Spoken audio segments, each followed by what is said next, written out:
The steady hum of machines echoed through the private wing of Johns Hopkins, their green and red lights flickering like restless stars. The room did not look like a hospital. Mahogany panels disguised the ventilators, ambient lighting softened the edges of the monitors, and the curtains were thick enough to block out the city below. It was luxury tailored for the wealthy, a place where comfort was as important as care. On the wide bed lay Edward Langford, a titan of technology whose fortune had reshaped markets.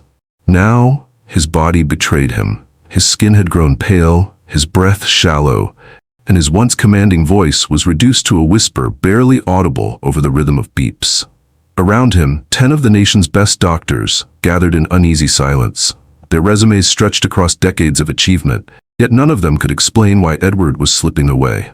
Dr. Leonard Graves, tall and silver-haired, adjusted his glasses as he studied the newest lab results. His liver is failing, neurological responses deteriorating, but nothing adds up. Retreating symptoms, not the root. His voice carried authority, but even he sounded tired. The others exchanged wary glances. Every day they tried something new. Every day Edward grew weaker. In the corner, a mop bucket squeaked softly across the marble floor. Maya Johnson kept her head low as she worked, invisible as always. She had been part of this hospital's night crew for years, moving quietly through corridors that rarely remembered her face. At 38, she was efficient, her movements precise, a discipline carved from necessity. She didn't complain, didn't linger, and rarely spoke. Most doctors barely noticed when she entered a room, but Maya noticed everything. As she replaced the trash liner, a faint metallic scent reached her nose, sharp and wrong. It mingled with the sterile antiseptic and the faint cologne lingering in the air. She frowned, pausing for a moment before forcing herself to continue wiping down the nightstand. Her eyes flicked toward Edward's hands, faint yellow staining on his nails, a slight bluish tint along his gums, strands of hair thinning across the pillow. Details others dismissed, Maya catalogued instinctively. Once long ago, she had been a rising star in chemistry at Johns Hopkins itself. Toxicology, reaction patterns, lab reports, all of it had been her world. But when her parents died in a car accident, she had withdrawn from school to raise her 3 younger siblings. 1 semester shy of completing her degree, the dream had ended. She found work where she could, trading lab coats for uniforms, lectures for silence. Still, she carried her knowledge with her like a flame she refused to let die. "Let's clear the room," Dr. Graves announced curtly, his gaze landing on her for the briefest second. "We need privacy for discussion." The dismissal stung, though she kept her face neutral. She nodded, pushing her cart toward the door. To them, she was part of the furniture, not someone worth addressing. But as she moved, her eyes caught on a small object newly placed on the nightstand. A sleek, black jar of imported hand cream, its label embossed with elegant lettering. She had not seen it yesterday. Standing near the door, she noticed a well-dressed man in a tailored suit adjusting his cufflinks. Adrian Cole, Edward's longtime rival turned supposed confidant, smiled faintly as he placed the jar with deliberate care. "He insists on this brand," Adrian said, almost casually. "It's the only one that soothes his skin." Maya's pulse quickened. She turned away before anyone noticed her expression. Years of training whispered warnings through her memory. Something about the cream's placement, about Adrian's insistence, was too careful, too rehearsed. She left the room silently, her cart squeaking down the polished hall, but her mind refused to quiet. Machines beeped behind her. Doctors debated. A billionaire fought for his life. And in her chest, Maya carried a secret she could no longer ignore. Something in that room was killing Edward Langford, and none of the 10 doctors had seen it. The hallway outside the suite hummed with the faint buzz of fluorescent lights. Maya pushed her cart forward, but her mind stayed behind in that room, circling the details the doctors had missed. The faint metallic odor clung to her memory. Edward's nails, his hair, the pale lines on his gums, these were not random. They formed a pattern, one she had studied years ago. She paused at the end of the corridor, pressing her palm against the mop handle until her knuckles whitened. 15 years had passed since she left the chemistry department, yet the knowledge lived in her bones. She could almost hear her old professor's voice. Heavy metals reveal themselves in the smallest of signs. A soft laugh drifted from the open doorway she had just left. Maya turned slightly. Dr. Graves stood with two other physicians, speaking in the calm tone of a man who never doubted himself. "It's likely an autoimmune cascade," he said. "Complex but manageable. We'll widen the treatment spectrum." The younger doctor beside him looked uneasy, but said nothing. Maya's eyes dropped to her cleaning gloves, damp from disinfectant. Her work kept her close enough to hear, yet far enough to be dismissed. Invisible. She adjusted the cart and continued down the hall, though each step felt heavier than the last. Later that night, when the suite quieted, she returned for her scheduled rounds. The lights inside were dimmed, monitors glowing softly against the dark. Edward lay motionless, his breath shallow.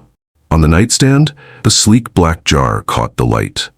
The hand cream looked ordinary, luxurious even, but its presence was like a silent alarm ringing in her head. Maya picked it up carefully, the cold glass cool against her skin. She turned it over, examining the seal. Nothing unusual. Still, she remembered how Adrian Cole had placed it earlier. Too deliberate, too insistent. She set it back exactly where it had been. From the bed, Edward stirred faintly. His eyelids fluttered, lips parting in a dry whisper no one else would hear. Maya leaned closer. "Help." The word fractured in the air, weak, almost soundless. Her chest tightened. She wanted to answer, to promise him she understood, but the footsteps of a nurse echoed in the hall. Maya straightened quickly, returning to her cart as the door opened. The nurse glanced at her. "You're still here? Make it quick." "Yes," Maya said softly. As the nurse moved to Edward's side, Maya slipped out of the room, her heart pounding. She could not stay silent much longer. Something in that cream, something in the timing of Adrian's visits, it all lined up with the symptoms racing through Edward's body. Walking back into the empty corridor, she whispered to herself, "They don't see me, but I see everything." The words steadied her. Tomorrow, she would need courage. If the doctors would not listen, she would find another way. Morning sunlight bled through the high windows of the private wing, but the tension in Edward Langford's suite stayed heavy. Monitors beeped steadily, tracking his fragile heartbeat. The room was crowded again with physicians, their voices overlapping in technical jargon. Maya entered quietly with her cart, moving along the edges of the room.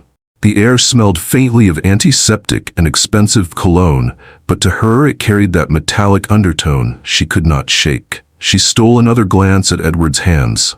The discoloration had deepened overnight.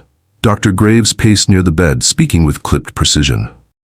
"We've ruled out infections. His liver panels are inconsistent with viral causes. Autoimmune pathways remain our strongest lead." His tone was final, daring anyone to contradict him.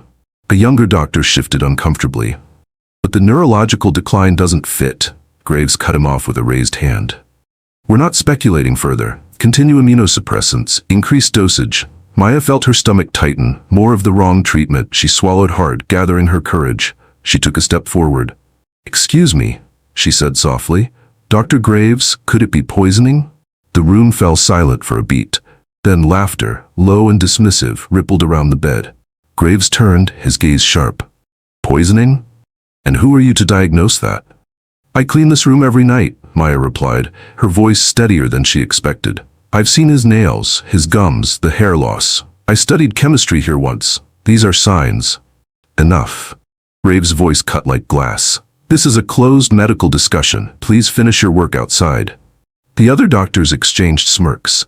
One nurse muttered under her breath, "Always think they know better."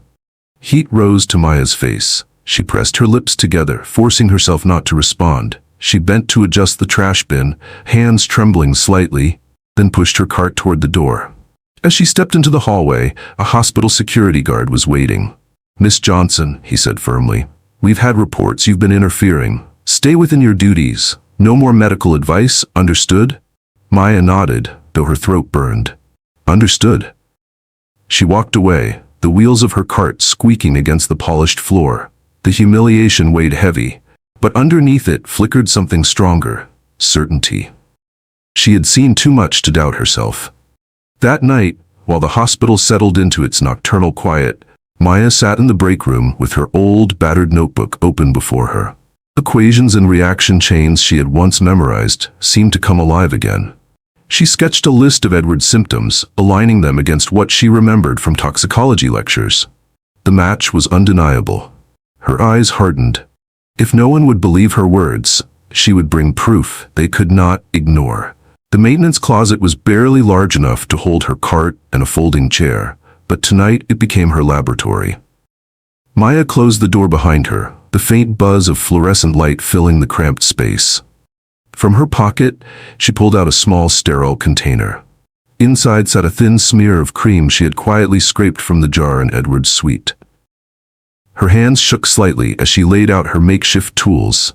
A strip of aluminum foil, a bottle of diluted cleaning acid, and a box of baking soda from the cafeteria. To anyone else, they were harmless supplies. To Maya, they were instruments of truth. She whispered to herself, steadying her breath. Focus, reaction, not fear. She mixed carefully, recalling the sequence from her toxicology classes long ago. The cream dissolved slowly, the liquid faintly shimmering under the harsh light. She added a pinch of powder. For a moment, nothing happened. Then a subtle shift in color appeared. A grayish cloud spreading through the solution, unmistakable to anyone trained to see it. Maya pressed her palm flat against the table. Thallium. The word landed heavy in the air. Her throat tightened. This wasn't guesswork anymore. This was confirmation. Someone was poisoning Edward Langford. And the method was insidious. Absorbed through his skin, dose after dose, disguised as comfort. She took out her old notebook, its pages frayed and ink smudged. With quick strokes, she charted Edward's symptoms against the days Adrian Cole had visited. Each line matched perfectly. The worsening tremors, the hair loss, the abdominal pain. The timeline drew a story no one wanted to see. Her phone buzzed. A text from her daughter. Mom, don't forget Marcus has a math test tomorrow. Maya closed her eyes for a second, torn between two worlds, the children who depended on her and the man in that suite who might not live to see another sunrise. A knock rattled the closet door. Maya froze. Johnson? A guard's voice called. You in there? She shoved the notebook and container back into her bag. Yes, she answered, forcing calm into her voice. Just finishing up. When the footsteps retreated, she exhaled slowly. Her pulse raced, but her conviction solidified. She had evidence now, crude but undeniable. The question was not if she was right, it was how to make them listen before Edward Langford's life slipped away. She zipped her bag, tightened her gloves, and whispered to the empty room, Tomorrow, they will see me.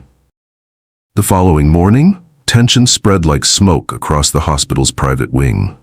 Edward Langford's condition had worsened overnight, his pulse faltered, and his breathing came shallow in uneven waves. The 10 doctors gathered once more around a polished conference table adjoining his suite, their voices sharp with fatigue and frustration. Dr. Graves stood at the head, his posture rigid. We're wasting time. Escalate the immunosuppressants. It's the only course left. Maya, clutching her worn notebook against her chest, stood outside the glass doors. Her heart pounded so hard it felt like a drum inside her ribs. She had promised herself, today she would not be invisible. She pushed the door open. Every head turned. Silence thickened the room. You can't increase those drugs, Maya said firmly. Her voice trembled at first, but conviction steadied it. You'll kill him faster. Dr. Graves's expression hardened. Miss Johnson, this is a private consultation. Security. Wait, interrupted Dr. Ethan Park, the youngest of the 10. His eyes were sharp, curious. Let her speak. Maya stepped forward, setting her notebook in a sealed container on the table. Her hands shook, but her words did not. This cream, she said, tapping the jar she had photographed and sampled, is laced with thallium. I tested it myself. His symptoms, hair loss, gum discoloration, neuropathy, match perfectly. He isn't dying of disease. He's being poisoned. A ripple of disbelief swept the room. One doctor scoffed. Another muttered, impossible. Dr. Graves slammed his palm on the table. Enough. This is nonsense. A janitor is accusing us of missing poisoning? Do you hear yourself? Maya met his gaze, unflinching. Yes, because you didn't look closely, because you didn't want to. The younger doctor leaned forward, flipping through her notes. His brow furrowed deeper with each line. These match the toxicology profiles, he murmured. Looking up, he added louder, she's right. The signs are consistent, extremely. Murmurs filled the room now, doubt threading through the authority of Graves's stance. Edward's monitor beeped faintly from the adjoining suite. the rhythm faltering again. The sound punctured the silence, reminding them that time was bleeding away. Maya pressed her hands on the table. If you don't test for thallium now, he won't live to see another hour. For the first time, Dr. Graves's certainty wavered. His jaw clenched, eyes narrowing as if calculating the cost of ignoring her. Dr. Park rose from his chair. "Order the test," he said. "Now." The balance of the room shifted. What began as ridicule had turned into a turning point. Maya, the invisible housekeeper, had forced the doctors to confront the truth. The results came faster than anyone expected.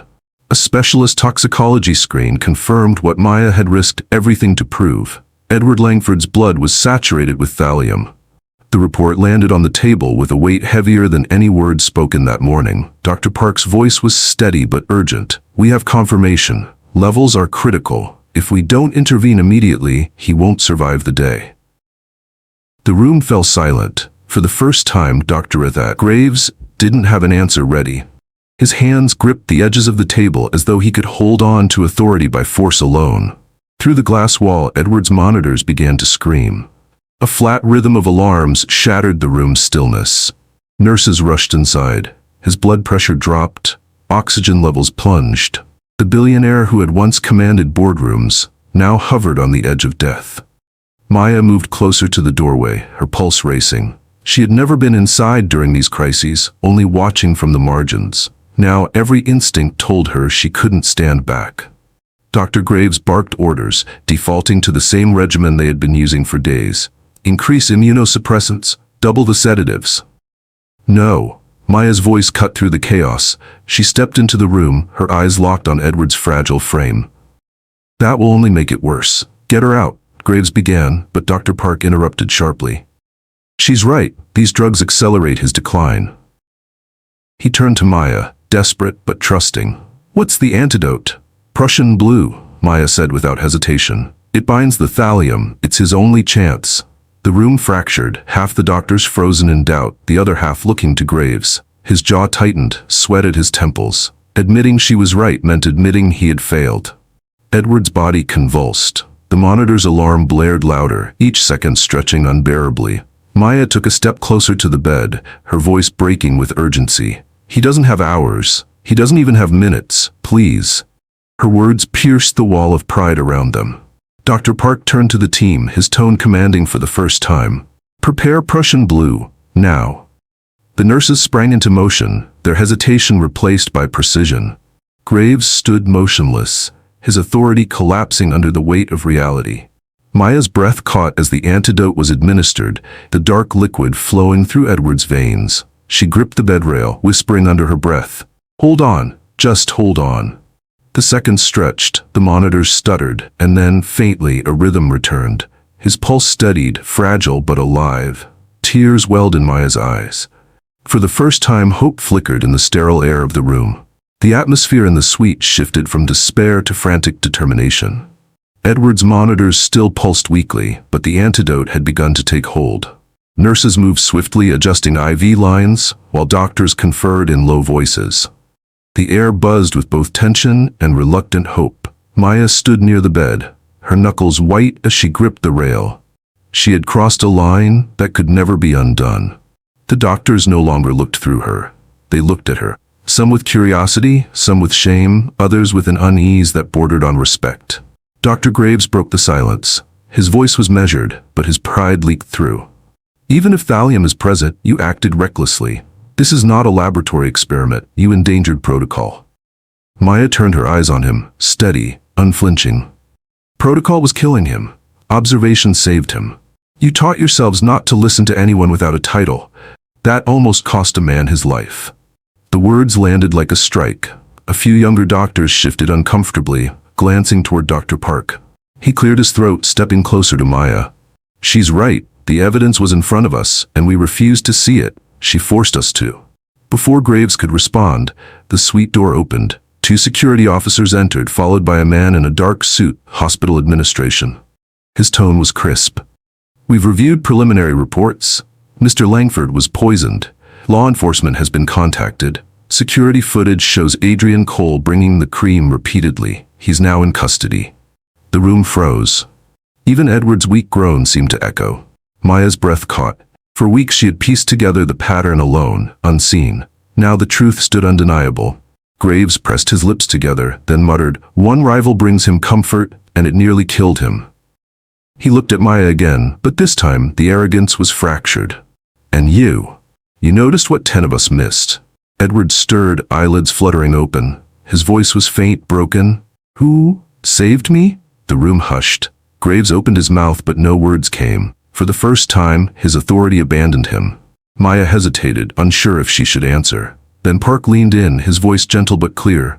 "It was her, Maya Johnson. She saw what we didn't." Edward's gaze shifted, glassy but intent. His lips trembled into a whisper that filled the silence. "Thank you." The words struck Maya deeper than any recognition could. Years of invisibility dissolved in an instant. Behind her, Graves exhaled sharply, his pride cornered. "Get me the complete toxicology panel, and prepare to brief the FBI." For the first time, Maya felt the ground beneath her shift. She was no longer a shadow. She was the reason Edward Langford still breathed. The hospital suite no longer felt like a place of healing. It felt like a courtroom. FBI agents arrived within hours, their dark suits a sharp contrast against the sterile white walls. One of them, Agent Ramirez, placed a small evidence bag on the table. Inside was the offending hand cream, its cap smeared with fingerprints. Dr. Graves stood stiff, his authority slipping. "We followed protocol. None of us expected." Ramirez cut him off. "Poison doesn't follow protocol. Someone in this room noticed. Someone without a badge or a lab coat." His gaze slid toward Maya. Maya's palms dampened as every eye turned to her again. She kept her voice steady. "I didn't want to prove anyone wrong. I just wanted him to live." Edward, still weak but conscious, shifted his head. His breathing was shallow, but his words carried weight. "She saved me. Give her the respect she's earned." For the first time, Graves lowered his eyes. It wasn't surrender. It was something heavier. Shame. Agent Ramirez opened a folder. "Adrian Cole confessed to visiting daily, claiming friendship. He denies poisoning, but the lab found lethal thallium traces only in the cream he supplied. Motive? Edward's refusal to sell controlling shares of Langford Tech." A ripple of anger swept the room. Edward coughed, the effort painful, but he spoke. "He tried to buy my silence. When that failed, he tried to end me." His voice broke into a rasp. "And 10 brilliant doctors missed it." The sting of his words hung in the air. Even Dr. Park looked down, troubled. Maya stepped closer, her tone gentle. "They wanted to save you, but they stopped seeing you as a person. They saw a case file." She paused, then looked directly at Graves. "All I did was listen." The silence was pierced by the rhythmic beeping of the monitor, stronger now than hours ago. Edward's color was slowly returning. Graves finally spoke, his voice low, rough. "We forgot medicine begins with observation, not ego. Today, it took a janitor to remind us." No one corrected him. Outside, the corridor hummed with hospital life. Carts rolling, nurses calling, doors opening and shutting. Inside, however, something had shifted permanently. Maya was no longer invisible. She had altered the course of a billionaire's fate and forced the system to face its blind spots. Agent Ramirez closed his folder, his tone final.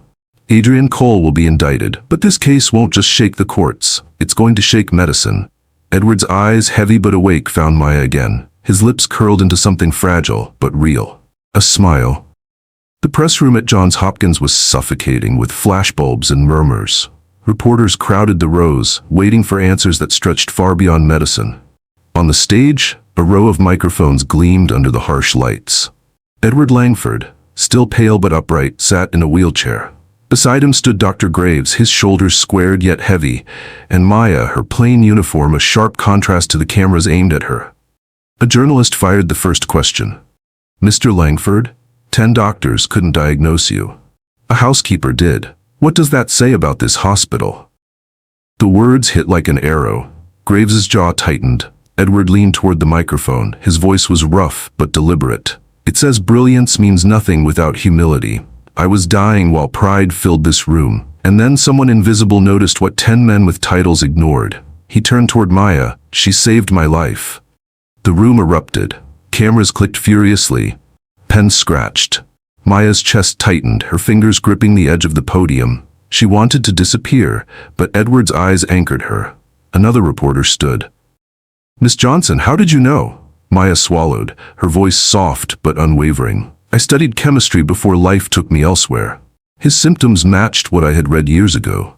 I wasn't trying to outsmart anyone, I just refused to stay silent when something felt wrong. Her words fell like water over stone, simple, unpolished, yet undeniable. Dr. Graves stepped forward then, his expression somber. For years he had lived unchallenged, his word final. Now, in front of the nation, he lowered his pride. Every physician here swore an oath to heal, and yet, blinded by credentials, we dismissed the truth. Today I acknowledge publicly that Maya Johnson, not I, saved Edward Langford's life. The room went still. For a heartbeat, the world seemed to hold its breath. Then the silence broke into applause. Not polite, but thunderous. Maya felt her face burn. She had never imagined applause directed at her. Edward reached out, his frail hand covering hers. "They see you now," he whispered, low enough that only she could hear. The flashbulbs flared brighter, capturing the moment. The billionaire and the housekeeper, hand in hand, rewriting the meaning of power and worth. But beyond the applause, a question lingered in the air, heavy as a storm yet to break. What would Edward Langford do with this second chance? And how would Maya's life transform from the shadows into the light? The weeks that followed carried the weight of quiet transformation. Edward Langford returned to his estate, weaker than before but alive with a new clarity. The glass walls of his study no longer reflected only his power. Now they reminded him of how fragile life had been, and who had pulled him back from its edge. One crisp morning, Maya was called to his home. She expected silence and distance, as always between the powerful and the unseen. Instead, Edward greeted her not as a servant, but as a partner in conversation. Papers lay spread across the desk, plans for a foundation. "I want to do something that outlives us both," Edward said, voice steady but softer than the man she once heard commanding boardrooms. "A scholarship fund for people like you, brilliant minds forced aside by circumstance. And if you'll accept, I'd like to sponsor your return to school. Chemistry, toxicology, whatever path you choose. The world needs your eyes." Maya's throat tightened. For years she had swept floors in silence, convinced her chance had passed. Now, possibility stood before her, like a door she had long stopped knocking on. She pressed her palms together, fighting tears. "I don't know if I deserve this," she whispered. Edward leaned forward, his frail hand resting on hers. "You deserve more than I can ever give. You saved my life, Maya. Let me help you live yours fully." From the hallway, Dr. Ethan Park watched quietly. A faint smile touched his face, hope renewed not only for medicine but for what humility could build. Even Dr. Graves, in later interviews, spoke openly of his failure, transforming shame into advocacy for listening beyond the hierarchy of titles. Months later, the auditorium at Johns Hopkins was filled with young faces as Edward Langford announced the launch of the Maya Johnson Fellowship. Applause echoed through the hall. Maya sat among the students, no longer in a janitor's uniform, but in the modest attire of a researcher, her name now etched into a future she once thought unreachable. The story closed, not with grandeur, but with a quiet truth. Worth is not measured in wealth, titles, or uniforms. It is found in the courage to see what others ignore and the strength to act, even when unseen. As Edward looked at Maya across the stage, their eyes met in silent recognition. Both had been given a second chance, he at life, she at possibility. And together they had turned survival into legacy. Thank you for staying with us until the very end of this journey. If Eva and Lucas's story moved you, please give this video a like and subscribe to our channel. We share more heartwarming, inspiring stories like this every day. Your support means the world, and every story begins with someone like you.